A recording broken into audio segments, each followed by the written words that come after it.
रत्न भारतीय गणराज्य की सर्वोच्च नागरिक पुरस्कार है। 2 जनवरी 1954 स्थापित किया गया। यह पुरस्कार उत्कृष्ट सेवा कार्य की पहचान के लिए प्रदान किया जाता है, जिसमें जाति, व्यवसाय, पद या लिंग का कोई भेद नहीं होता है। पुरस्कार की शुरुआत में कला, साहित्य, विज्ञान और सार्वजनिक सेवाओं में उपलब्धियों के लिए सीमित था, लेकिन भारत सरकार ने साल 2011 के दिसंबर महीने में मानवहित के लिए उठाए गए किसी भी क्षेत्र को शामिल करने के मान को विस्तारित किया। इस सर्वोच्च पुरस्कार के लिए अनुशंसाएं प्रधानमंत्री द्वारा राष्ट्रपति को की जाती है। पुरस्कार प्राप्तकर्ताओं को राष्ट्रपति द्वारा हस्ताक्षरित सनद, प्रमाण पत्र और एक पीपल पत्ते के आकार की मेडलियन प्राप्त होती है, जिसमें कोई नकदी अनुदान नहीं होता है। भारत रत्न प्राप्तकर्ता भारतीय प्राधिकरण में 7वें स्थान पर होते हैं। भारत रत्न के पहले प्राप्तकर्ता थे संघ के पूर्व गवर्नर जनरल सी राजगोपालाचारी, भारतीय गणराज्य के पूर्व राष्ट्रपति सर्वपल्ली राधाकृष्णन और भारतीय भौतिक शास्त्री सीवी रमन, जिन्हें 1954 में सम्मानित किया गया था। तब से पुरस्कार को 53 व्यक्तियों को प्रदान किया गया है, जिसमें 18 को मरणोपरांत सम्मानित किया गया था। भारत रत्न भारत का सर्वोच्च नागरिक पुरस्कार शुक्रवार को पूर्व प्रधानमंत्री पीवी नरसिंह राव और चौधरी चरण सिंह को सम्मानित किया गया, साथ ही कृषि वैज्ञानिक एमएस स्वामीनाथन को भी। प्रधानमंत्री नरेंद्र मोदी ने 9 फरवरी को घोषणा की कि पूर्व प्रधानमंत्री पीवी नरसिंह राव और चौधरी चरण सिंह, साथ ही कृषि वैज्ञानिक एमएस स्वामीनाथन को भारत रत्न प्रदान किया जाएगा। चौधरी चरण सिंह ने भारत के 5वें प्रधानमंत्री के रूप में कार्य किया। हालांकि उन्होंने केवल एक छोटे समय के लिए प्रधानमंत्री के पद पर कार्य किया। उन्होंने 28 जुलाई 1979 को शपथ ली थी और संसद के तट पर अपनी सरकार की बहुमत को साबित नहीं करने के बाद सिर्फ 170 दिनों बाद इसे निभाने के लिए मजबूर किया गया था। पूर्व प्रधानमंत्री पामुलापति वेंकट नरसिंह राव ने 21 जून 1991 से 16 मई 1996 तक कुल 1791 दिनों तक भारत के 10वें प्रधानमंत्री के रूप में कार्य किया। उन्हें देश को आर्थिक सुधारों के दौर में ले जाने के लिए सर्वश्रेष्ठ जाना जाता है।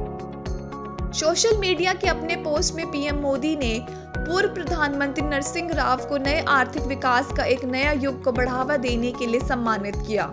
उन्होंने लिखा, नरसिंह राव के कार्यकाल को प्रमुख मामलों से चिन्हित किया गया था, जो भारत को वैश्विक बाजारों के लिए खोला।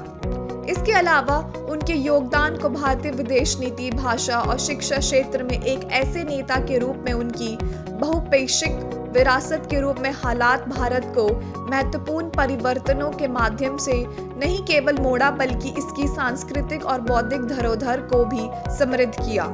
पीएम मोदी ने आगे लिखा, राव एक प्रतिष्ठित विद्वान और राजनेता थे।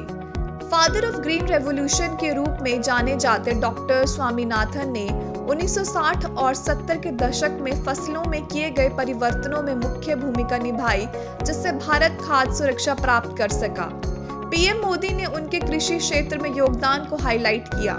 उन्होंने भारत को मुश्किल समय में कृषि में स्वायत्तता प्राप्त करने में एक महत्वपूर्ण भूमिका निभाई और भारतीय कृषि को आधुनिक बनाने के प्रति अव्वल उत्साह दिखाया।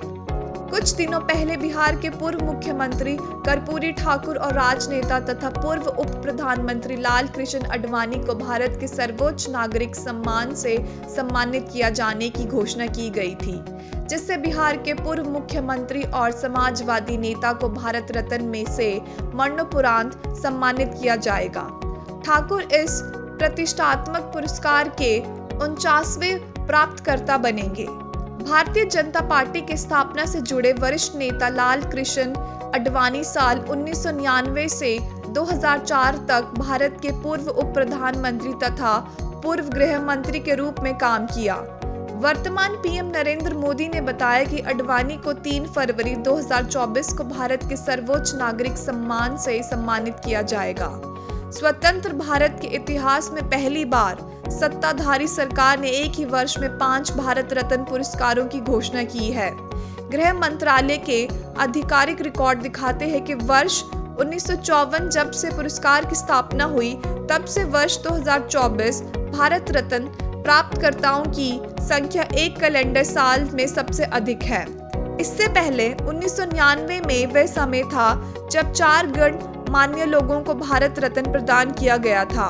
उस समय जिन्हें भारत रत्न प्रदान किया गया उनमें जयप्रकाश नारायण, मरणोपरांत प्रोफेसर अमर्त्य सेन, लोकप्रिय गोपीनाथ बोरदोलोई मरणोपरांत और पंडित रविशंकर शामिल थे। अधिक जानकारी के लिए आप हमारी वेबसाइट www.aajkeawaaz.in को क्लिक कीजिए।